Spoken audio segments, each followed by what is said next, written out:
श्रावण महीने की अष्टमी तिथि आए, धतूरा चढ़ाने का भी एक क्रम है। हल्दी में भिगोकर धतूरा चढ़ाया जाता है लक्ष्मी के लिए। चंदन में भिगोकर धतूरा चढ़ाया जाता है आयु की वृद्धि के लिए। अबीर, अबीर एक सफेद कलर का बॉर्डर होता है। अबीर गुलाल जो होती है, गुलाल में अबीर डलता है, चमकदार, आपने देखा होगा अबीर। तो अबीर में धतूरा जो भिगोकर चढ़ाया जाता है, अबीर को लगाकर चढ़ाया जाता है, वो रोग मुक्ति का होता है। काय के लिए होता है वो? रोग मुक्ति, रोग की मुक्ति। धतूरे का भी एक स्मरण होता है महाराज। बहुत भारी रोग है, बीमारी लग गई है, डॉक्टर अपना काम कर रहे हैं, घर का व्यक्ति बहुत बीमार हालत में पड़ा हुआ है, तो श्रावण महीने की बेलपत्री के वृक्ष के नीचे भी शिवलिंग का निर्माण कर एक धतूरा समर्पित करा जाता है, जिससे रोग से मुक्ति होती है। उसमें ना तो हल्दी लगाई जाती है, ना चंदन लगाया जाता है, ना अबीर लगाया जाता है, केवल धतूरा चढ़ाया जाता है। शुक्रवार का दिन अगर अष्टमी तिथि पड़े और उस दिन अगर 5 बेलपत्र भगवान शिव को समर्पित कर दी जाए, तो व्यक्ति जो सोचकर, जिस कामना से, जिस मनवांछित फल के लिए बेलपत्र चढ़ाता है, उसकी वो कामना मात्र 3 महीने में पूरी हो जाती है। नहीं हो रही है, बहुत समय से लगन देख रहे हो, शादी नहीं हो रही, बहुत समय से परेशान हो गए कि विवाह नहीं हो रहा, हम तो टेंशन में पड़ गए। लड़की 28 साल 30 साल का लड़का हो गया, विवाह नहीं हो रहा, कुछ मत करो। श्रावण महीने की अष्टमी तिथि आए तो अशोक सुंदरी वाली जो जगह है, वहां पर हल्दी की 7 बिंदियां लगा दो। लड़का लड़की का हाथ उस बिंदी पर रखवा दो, उसका नाम गोत्र बोलो, उसी हल्दी में उसके हाथ पीला करवा दो, और पीपल के पेड़ पर उस हाथ के 5 छापे पड़वा दो। 3 महीने में विवाह पक्का हो जाता है महाराज। उसका इतना, अशोक सुंदरी के उस हल्दी का इतना प्रमाण। भगवान को धतूरा कब चढ़ाना चाहिए, उसका विशेष ध्यान रखें। ये धतूरा शिव जी को चढ़ाना, बेलपत्र शंकर भगवान को चढ़ाना, दोनों में अंतर है।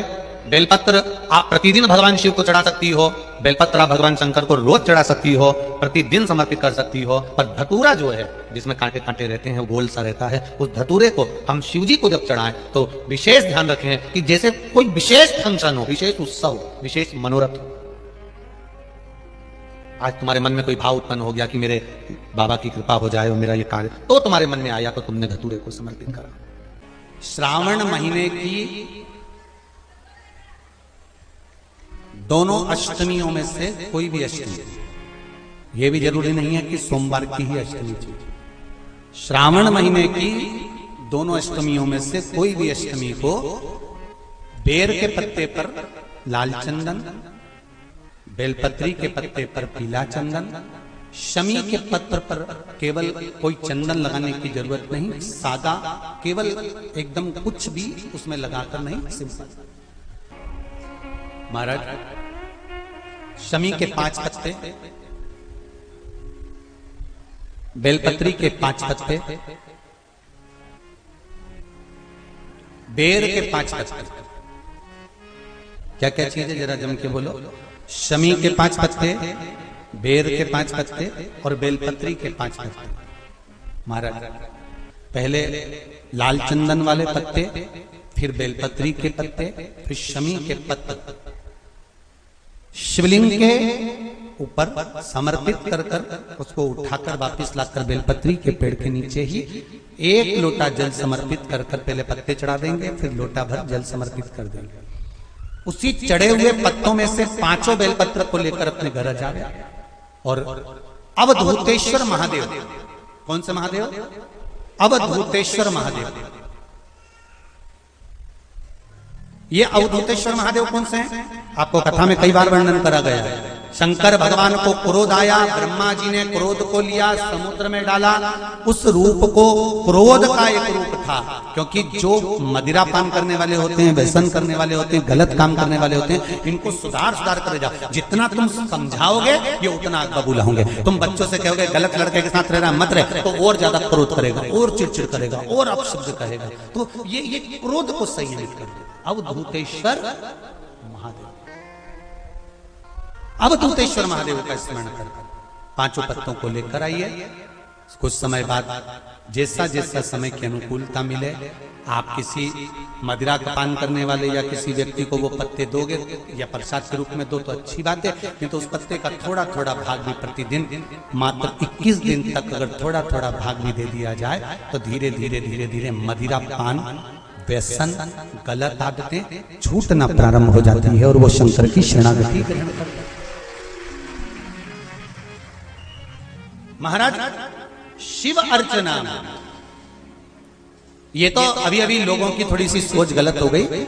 ये दुनिया के लोगों को ये तो मालूम नहीं है भगवान शंकर के लिए। हाँ, शंकर भगवान के पास में भांग रहती है, शंकर भगवान के पास में भांग रखी हुई होती है। शंकर भगवान का भांग का श्रृंगार होता है, क्योंकि उसको बूटी के रूप में, औषधि के रूप में लिया जाता है।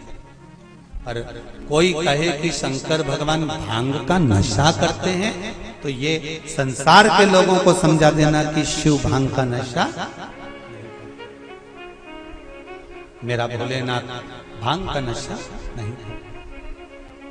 2 बार पशुपति व्रत कर लिए, आपने ये कर लिया, आपने प्रदोष कर लिया, आपने सोमवार कर लिया, आपने सारे अनुष्ठान कर लिए, बहुत सारे उपाय भी करे, तो गुरुवार के दिन अगर शिव जी के मंदिर में पानी चढ़ाया जाए, जल चढ़ाया जाए, तो घर में विद्वत्ता का अनुभव होता है महाराज। शादी नहीं, पात्र में जल और दूध ले लीजिए शुक्रवार का दिन।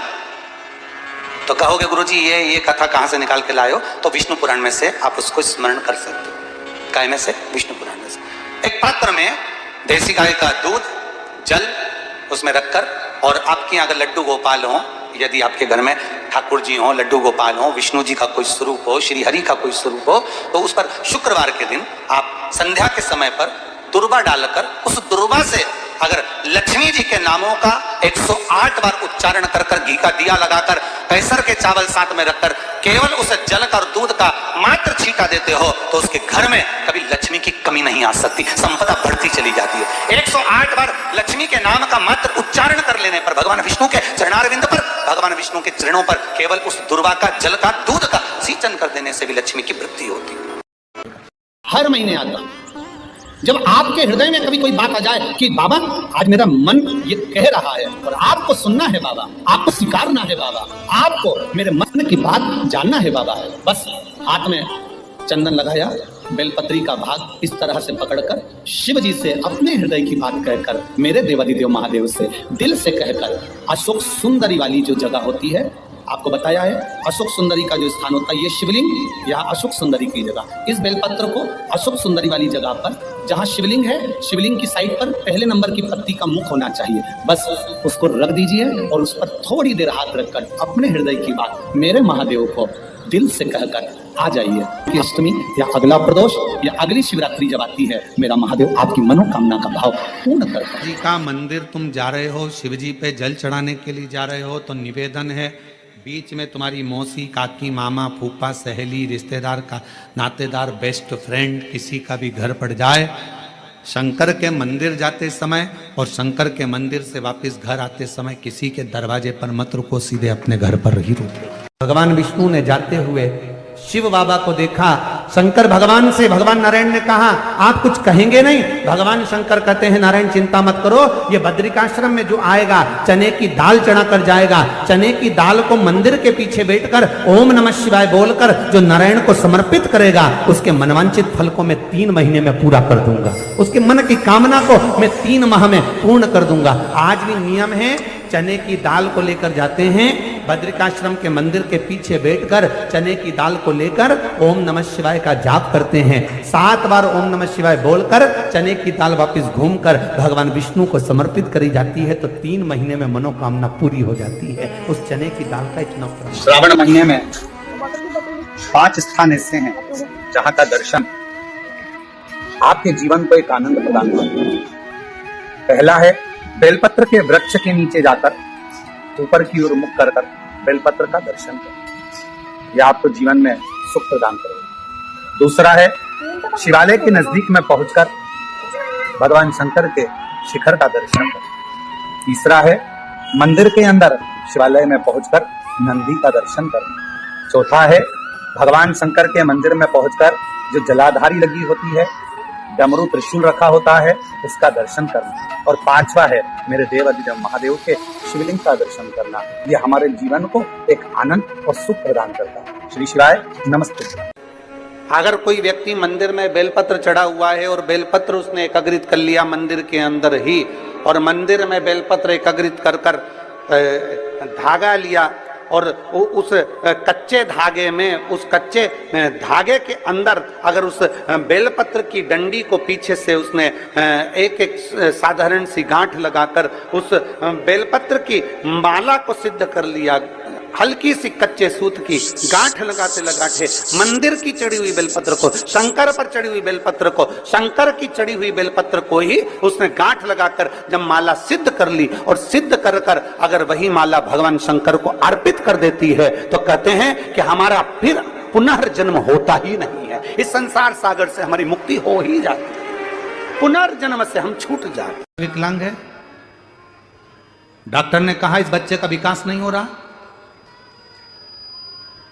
बच्चे की बुद्धि काम नहीं कर रही है, बच्चे का शरीर काम नहीं कर रहा है, कहीं हाथ कहीं पैर में कहीं तकलीफ हो रही है, बच्चे का विकास नहीं हो रहा, 4 साल का हो गया, 5 साल का हो गया, 6 साल का हो गया, बुद्धि काम। तो उस जगह पर भी आप बच्चे से कहोगे ना बेटा शिव जी को जल चढ़ाने जा रहे हो ना, तो ये जो 2 चरण है ना जहाँ से पानी बहता है वहाँ स्पर्श कर कर आया करो और पानी पिया करो चढ़ाने के बाद।